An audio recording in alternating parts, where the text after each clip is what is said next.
다음은 마지막으로 폼페이오 회고록입니다. 폼페이오가 책 쓴 거 보니까 대선 나갈라나 봐요. 그렇다는 얘기가 있더라고요. 트럼프 대신에 나갈라 그러나? 네. 트럼프하고 안 좋았으니까 민주당으로 나가려고 그러는 건가?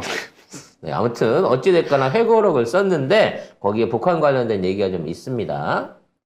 네, 마이크 폼페이오가 재임 당시의 일화를 담은 회고록을 냈습니다. 이 책의 일부에는 지난 2018년 폼페이오가 비밀리에 북한을 방문했을 때 일화가 담겼는데요. CIA 국장 시절 극비 방북해서 만난 김정은 북한 국무위원장으로부터 자신을 암살하려던 사람 아니냐는 인사말을 듣고 지금도 그렇다며 살벌한 농담으로 받아친 일화를 소개했습니다. 지금도 그렇다. 왜 아니겠어? Why not? 항상 CIA는 살생부를 적어놓고 얘들을 언제 보낼까라고 하는 작전을 늘 준비 중에 있죠. 네.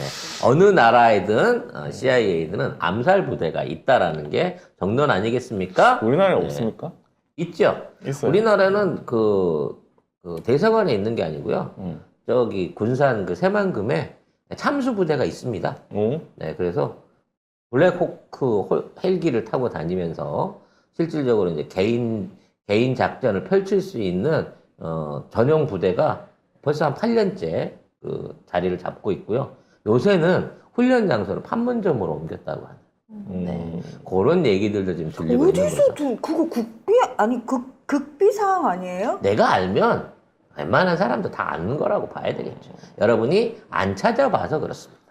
그냥 인터넷 때려보세요. 네, 미군 참수부대라고 치면 기사가 다 있습니다. 여러분이 게을러서 성의가 없어서 안 찾아볼 뿐인 것이죠. 가짜뉴스 아니죠?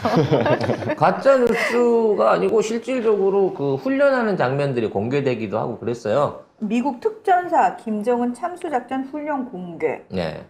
거기 내용을 보면 요인을 갖다가 침투해갖고 납치를 해가지고 헬기에 태워갖고 오는 뭐 그런 훈련을 하거든요.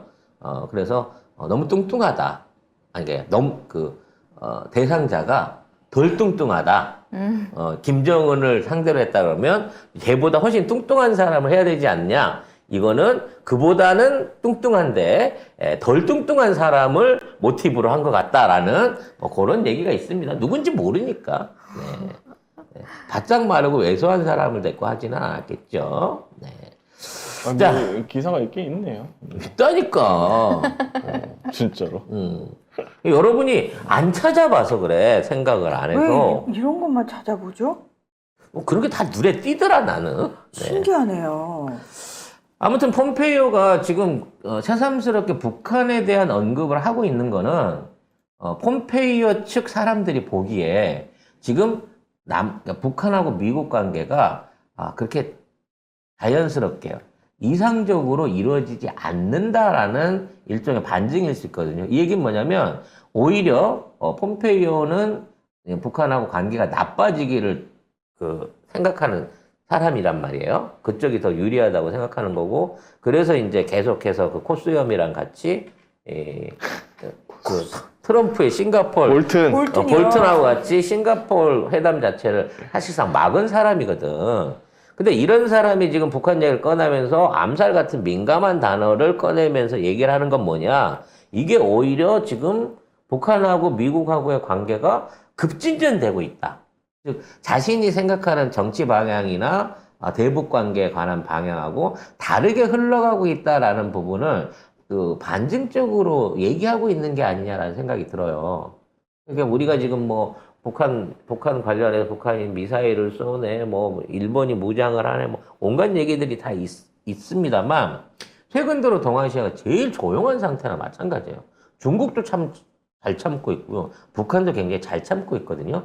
아마 이 역할은 중국이 북한한테 뭔가를 보장을 좀 했고 어떠한 형태의 영수증이 그러니까 청구서가 들어갔기 때문에 그 부분에 대한 실질적인 지원이라든지 앞으로 이제 교류가 이루어지고 있는 단계가 아닌가 싶은 생각이 든단 말이죠. 그런데 문제는 뭐냐? 거기에 들어가는 비용들 자체가 담대하게도 대한민국 정부를 통해서 원하는 만큼 간다라고 하는, 예전에 일본이 이 역할을 하기로 했는데 지금은 윤석열 정부가 이 역할을 자처하고 있는 게 아닌가라는 의심이 든다는 겁니다. 그래서 현재 북한에 만연해 있는 의약품 부족, 식량 부족, 생필품 부족 같은 에너지 부족 현상 같은 부분에 대한 그 걱정과 뉴스들이 굉장히 많았거든요. 그리고 북한도 지금 심각한 상태의 어떤 감염 확산이 있다라고 얘기하는데, 실제로 국내 통일부를 통해 가지고 그 북한 원산 쪽으로 일부 제품들이 우리 제3국 그 국적을 통해 가지고 물건이 보내진 영수증이 일본 방송을 통해서 공개되기도 했고요. 신의주 그쪽을 통해 갖고 중국 쪽에서 뭐 의료 인력으로 보이는, 물자로 보이는 물자들이 많이 들어갔다라는 첩보들도 많이 지금 나오고 있는 상황인 거거든요. 그래서 최소한 북한이 지금 굶지는 않고 막 심하게 인민들의 어떤 방역 위험이 대두되지 않는 수준 안에서 국제사회의 지원, 내지는 주변국들의 지원이 이루어지고 있는 상황이 아닌가라는 의심을 좀 해볼 수 있게 됩니다. 근데 이게 단순하게 의약품 지원만 받고 끝나는 게 아니라 북한이 원하는 체제 보장과 함께 앞으로 북한 경제에 대한, 북한 경제의 어떤 활성화를 위한 대대적인 방안이 조만간 발표될 시점이 근접해 오지 않았나. 그래서 윤석열은 오히려 더 일본의 사주를 받아가지고 남북 한반도 평화를 깨트릴 수 있는 위험한 발언들을 쏟아내고 있는 게 아닌가, 여기에 역으로 이러한 추론을 해보게 됩니다. 그렇죠. 지금 통일부 장관 권영세가 열심히 조용히, 너무 조용하네. 아니 열심히 돌아다니고 있어요. 네. 그리고 어디로 가는지 출장을 안 밝히고 가고 있는데, 지금 다보스 포럼 갔대요?